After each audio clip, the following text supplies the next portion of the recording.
The arc that broke me. The arc that made me a number. I don't know what. Like, I don't even know how to even. Look, I was going to follow the fucking script that I had here, but fuck the script, dude. I'm going to be honest. Sabaody Island. Sabaody Arc.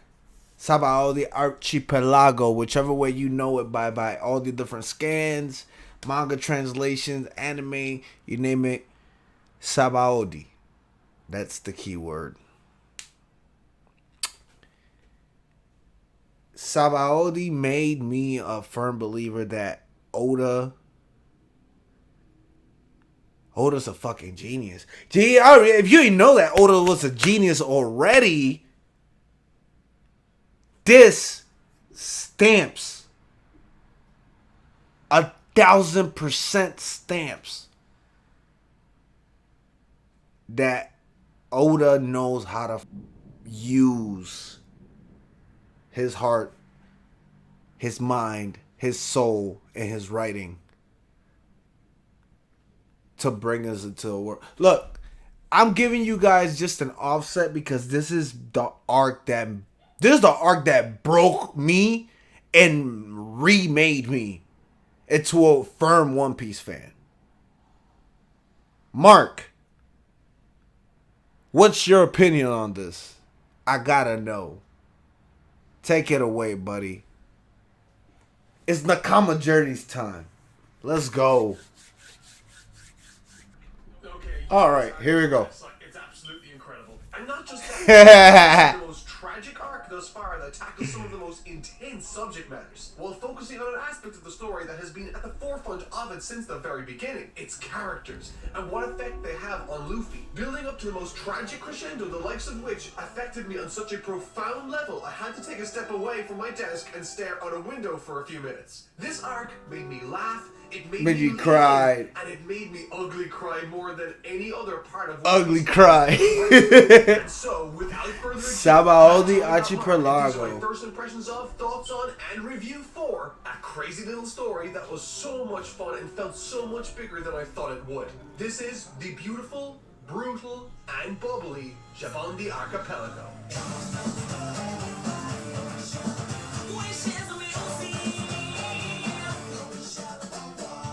Sabaody. Into the subject matter for this week's review, however, I need to address a couple of things from my last video that I was perhaps unclear on or got flat out wrong. So let's explore them. A lot of people were claiming that Moria didn't relinquish the shadows to Luffy, that he eventually lost the Battle of Wills between Luffy beating him up and Lola's crew screaming and demanding for their shadows to return. This, coupled with the fact that he was crushed by a building, created the perfect storm of circumstance for his defeat and the shadows' ultimate reunited. But what led me to my conclusions in the last video were the following. This panel taken from chapter 456, wherein Moria specifically says, and I quote, "That's right, no matter how defiant a person is, their shadows are obedient to me. Even if you beat me or kill me, the zombies simply lose their master. Their shadows stay where they are. My powers control the shadows. To get what you want, you'll have to make me tell the shadows to go back to their original owners, since I'm their current master. This therefore implies to me that even if Moria lost consciousness or his will, the shadows wouldn't return to their owners anyway. And to me, that sort of was the entire point of this particular dialogue exchange in the manga. And when I saw that it was contradicted at the very end, it sort of conflicted in my mind. So therefore, when I saw that Moria was losing consciousness and was about to be defeated,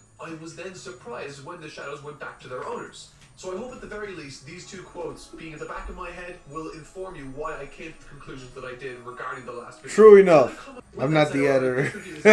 Archipelago, and Moria will no doubt be back later as he did survive in the last arc. So if I have more to talk about regarding him in the future, I'll be sure to mention it when he comes up. Now, onward to Archipelago Bubble Place. Alright, this arc was so good, I searched the dictionary for the most positive word in it I could find to describe how good I thought it was. The word I found was ineffable, which means too great or extreme to be expressed or described in words. Sabaody.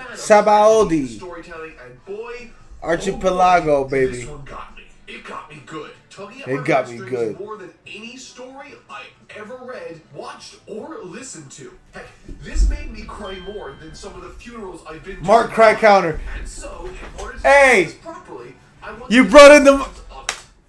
you brought in the Mark cry counter finally. Gosh, I love you. I love you. I love it when I say I mentioned an idea. He actually did it. I'll tackle everything you all I said, want "What's to your say, Mark so- cry counter at this point?" Kurashiro Sanji.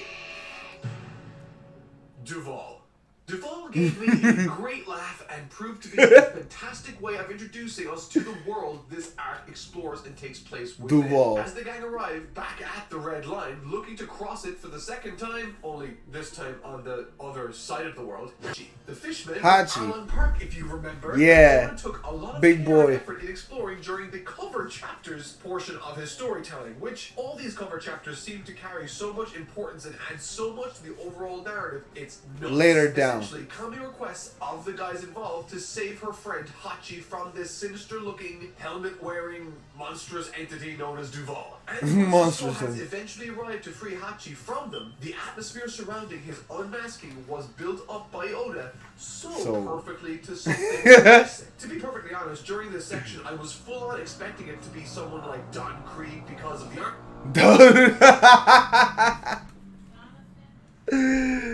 Oh, he said Don Creed. But man, was I wrong, and boy, was the reveal so much better than I thought.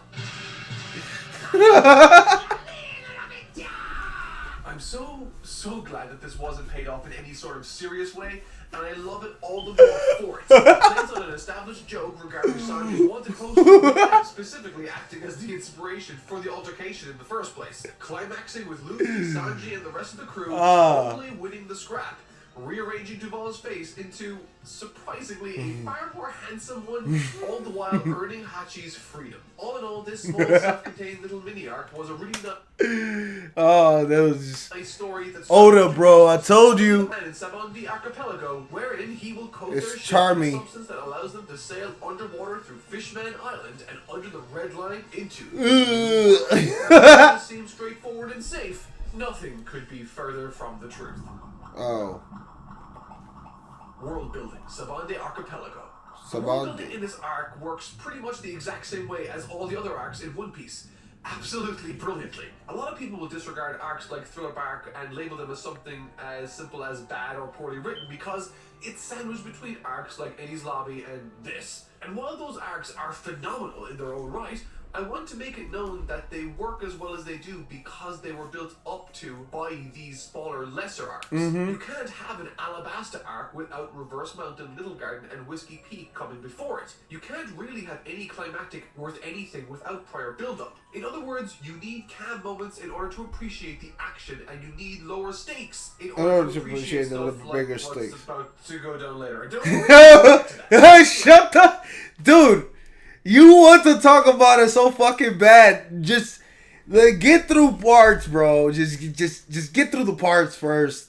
Get through the parts. The Crew Explorer, Oda Drop feeds us little pieces of information regarding its world via maps, modes of transportation, how its economy works, You're funny. and, of course, its culture. But this archipelago, more so than any other place in the One Piece world we've seen so far, has some of the darkest themes explored, like the selling of humans, public executions, and slavery, among other such activities. It's pretty surreal, and while I was reading it, I was really taken aback and pleased with the subject matter chosen to be explored here in order to bring this world to life. More so because of a certain promise Luffy made to Hachi not to interfere or cause destruction within a certain group. And it just so happens that certain group is...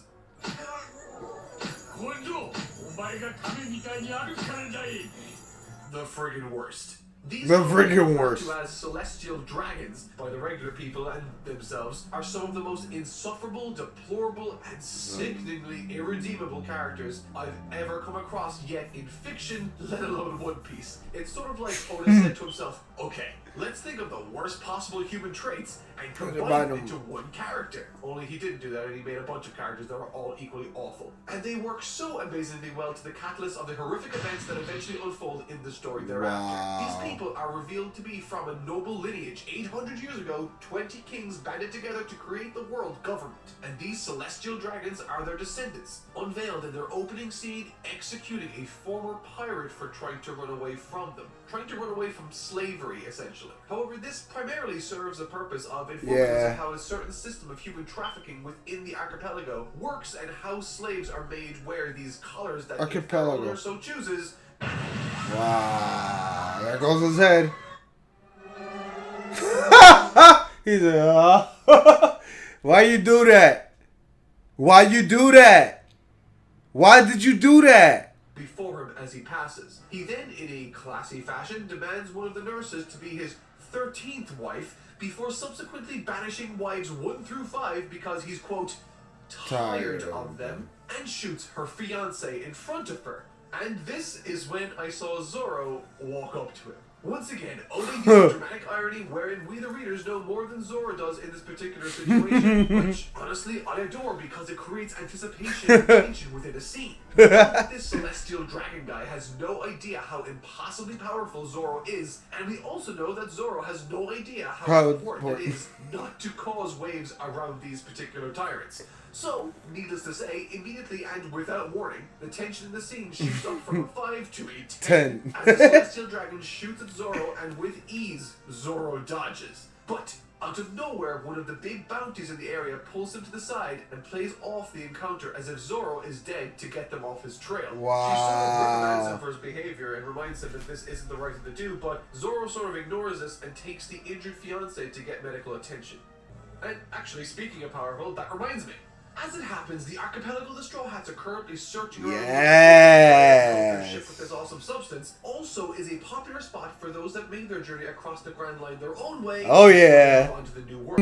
Yeah. Through various different sailing routes are all on the archipelago too at the same time. Including Luffy and Zoro, there are 11 people in total having bounties higher than 100 million berries. Oh yeah.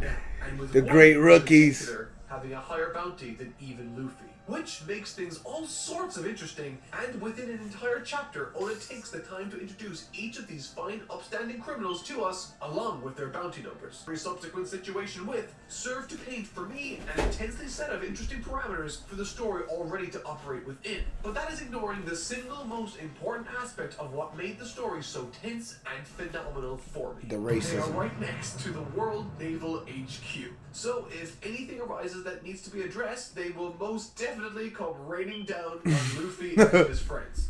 I haven't touched on this much yet, but a key aspect that added a ton of tension in this arc for me was the underlying secrecy Hachi and Kami were forced to operate under. Apparently their kind isn't welcome in the archipelago, and moreover, mermaids, being notoriously difficult to catch as well as being incredibly rare, are one of the most sought after specimens during these human trafficking auctions, which on its own is incredibly disgusting and cruel. Needless to say, however, the crew all split up, even going as far as to use the help of their new allies in the Flying Fish Riders, and that's when they eventually all discover that Kami is being sold at an auction in the archipelago labeled number 1. And there we get to see the fiscal struggle for Kami's freedom, or enslavement, happen right before our eyes. Yeah. With 200 million berries, all the money they have in the world from their adventures, she is ready to give it all up in order to save Kami. But before she even has a chance to place a bid, guess who comes through with an absurdly high bidding to outbid literally everyone? Wow. Yeah, I know. And what's more, during the scene, we also get to see Law and Kid, 2 guys we were introduced to as part of the 11 bounties higher than 100 million Captain Kido. With Kid being the one that has the highest bounty. Both of these characters' presence offer something interesting to the occasion in terms of personality, but they also sport some of the best sleek character designs I've seen. They do have some great character design. At the auction, without delay and in perfect Luffy fashion, delivers one of the most satisfying punches I've ever in my life seen. Most satisfying punch in the world.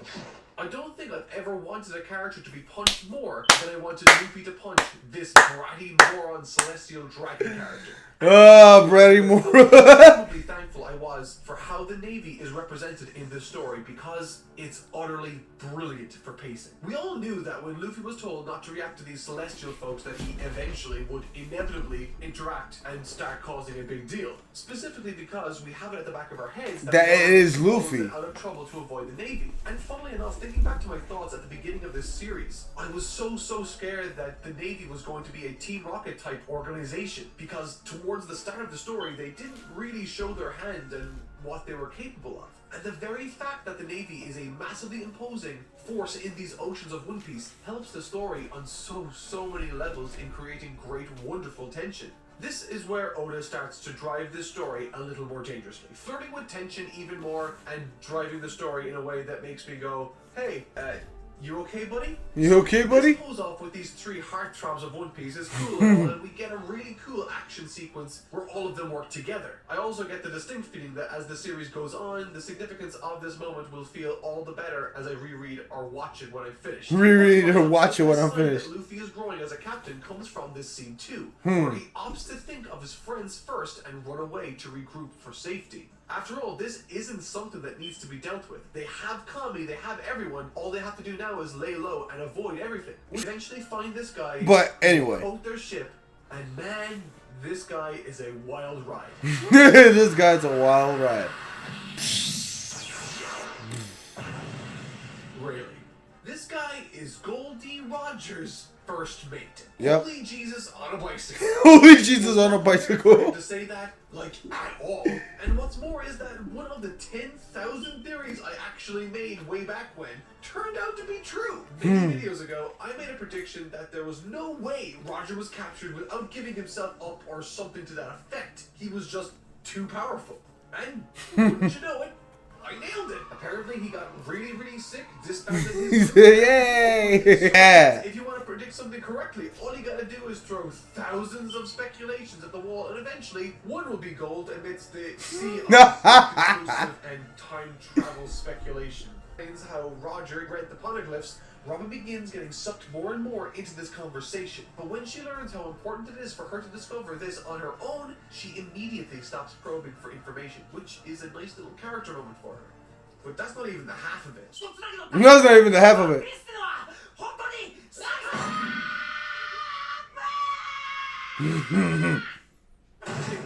When Usopp asks this guy, Rayleigh, to tell him about where the One Piece might be or where he thinks it is, Luffy demanded not to know what he knows about the location of the One Piece treasure, which on its own is a really metal thing to say, but also perfectly in line and full of character for someone like Luffy to say. If anyone were to stumble in on you watching this episode or to pick up the manga at this particular chapter without any context, they would still get a fantastic idea of who Luffy really is based on this one decision. But true. Moreover, during this arc, a few things caught my attention as worth keeping in mind to think about. It's let known to us that Ace is up for execution, which, I mean, if that happened, would mean all-out war with Whitebeard and his forces. I guess this is perhaps what Shanks was trying to prevent when he met with Whitebeard earlier. And I think, if anything, this circumstance that Ace now finds himself in reinforces the notion that no one is truly safe in this world. When we first saw Ace, he was collecting. You hit that right on the head, my brother. You hit that right on the head. Nobody's safe. Not a body. Nobody at all. Fun-loving, incredibly impressive, and supremely powerful person.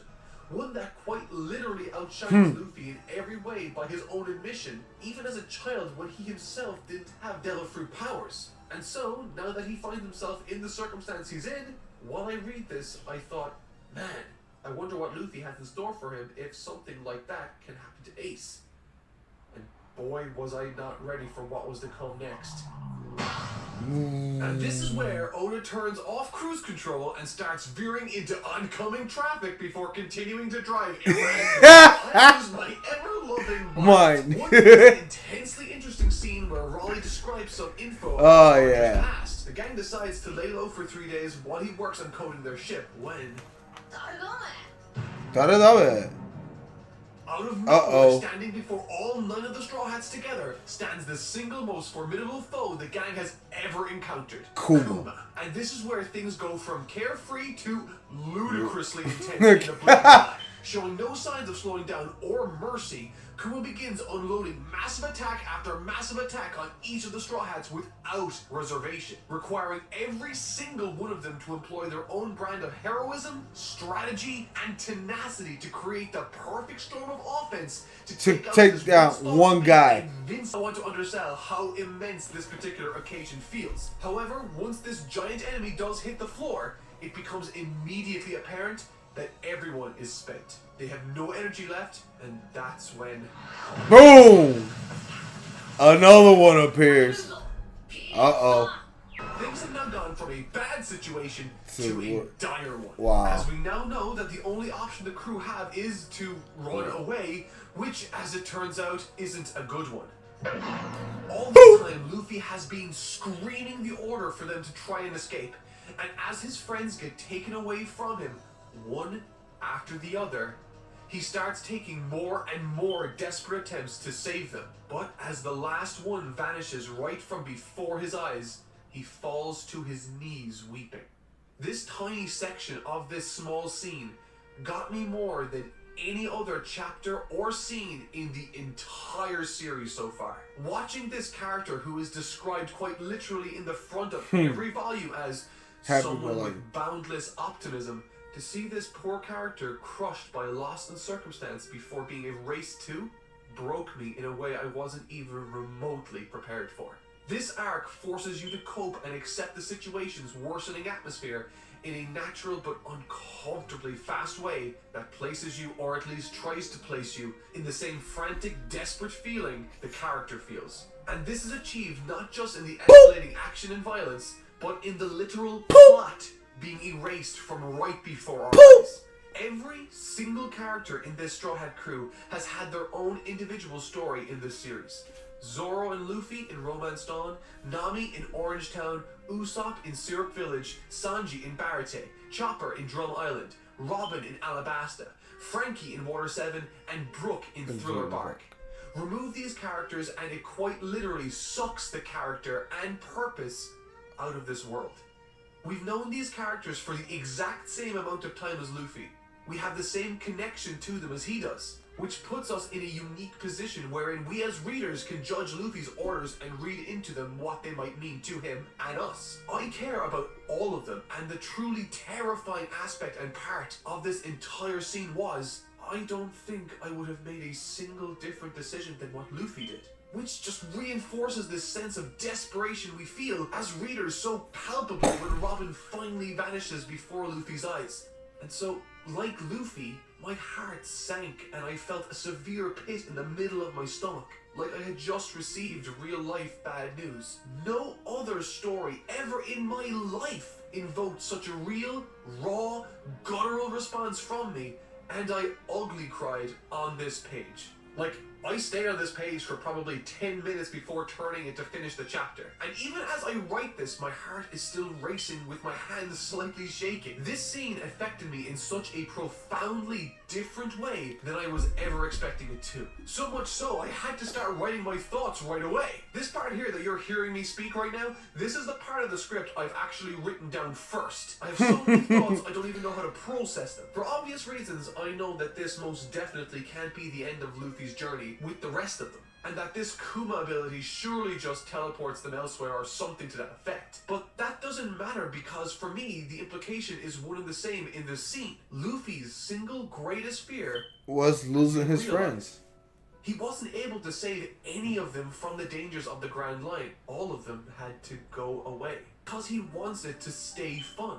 Luffy doesn't want power. He doesn't want to rule over anyone. He doesn't even really want the treasure beyond saying that he himself found it. The journey that he's on to that ultimate dream is the journey that counts. Reward. That's Luffy's treasure. His friends. The journey, the adventure, the excitement. That's what he's there for. And right before his eyes, right before our eyes, without having any power to manipulate or control the dire situation, one after another, the loyal, loving, brave souls that pledged their lives to Luffy throughout this series, and all together, just one arc prior, they were all taken away from him as he was forced to watch it all unfold.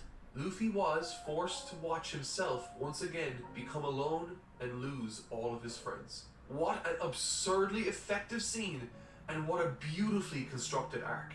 To put this into perspective, right?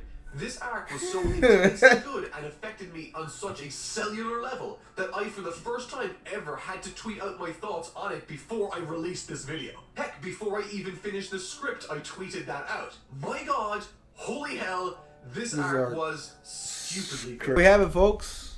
That's what we got today. Totally Not Mark's video. Took it away. He did his thing. Gave us his breakdown, his review. And to put the cherry on top of all this, which I gotta understand that out of the whole experience, is that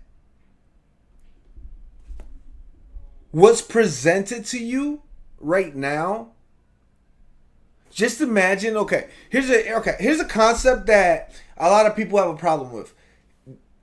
When Jiren was presented in Dragon Ball Super, he was a wall that had to be overcome, right?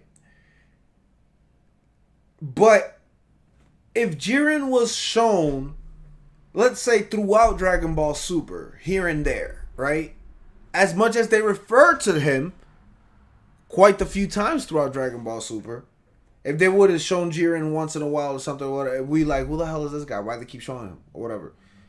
And then in the Tournament of Power, he would have shown up as the strongest being, or stronger than a god of destruction, blah, blah, blah, blah, so on and so forth. That would have gave Jiren such a wall, and it will make sense so much. Like, and then the rest of the time that Jiren is spent there being the troll and being the wall, it's understandable. Here is the perfect example of what I'm saying, but directly throwing those walls. Like, when I say directly throwing those walls, when you see Kuma on screen, the lightning guy, the light speed guy, he literally told dude, have you ever been hit by a kick at the speed of light? I will never, ever forget an introduction like that. That is an introduction, bro. He said, have you ever been hit by a kick at the speed of light? That immediately told me, yo, this is it. They run or they getting socked. Yeah. And that's where we at. But we're gonna go ahead and leave it at that. I'm looking forward to next week's arc. I'm wondering how Mark is going to break it down. Is he going to go ahead and do Impel Down completely? Or is he just going to do the Amazon arc and that's about it? But I'm thinking that he might end up doing the entire Impel Down, if I'm correct. So I don't know. We're in this journey. We're deep in this journey. I love it.